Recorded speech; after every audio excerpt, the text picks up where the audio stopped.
இந்த திருமணமே ஆகலை அப்படின்னு சொல்லிட்டு ஒரு அமைப்பில் திருமணம் ஆகாத 25, 35, 45 அப்படின்னு சொல்லிட்டு அந்த வயது கூடிக்கிட்டே போகும்.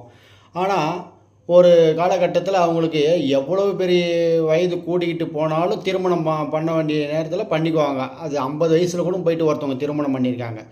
அந்த அமைப்பு எப்படி அதை கூடி வரும்னா, அந்த பிரபஞ்சத்தில் நீங்கள் பாருங்கள், காலபுருஷனுக்கு 7ஆம் இடம் என்று சொல்லக்கூடிய துலாம் வீட்டில் ஏதோ ஒரு கிரகம் இருந்ததுன்னு வச்சுங்களேன். அது 9 கிரகத்தில் எந்த கிரகமானாலும் இருந்துட்டு போட்டோம்.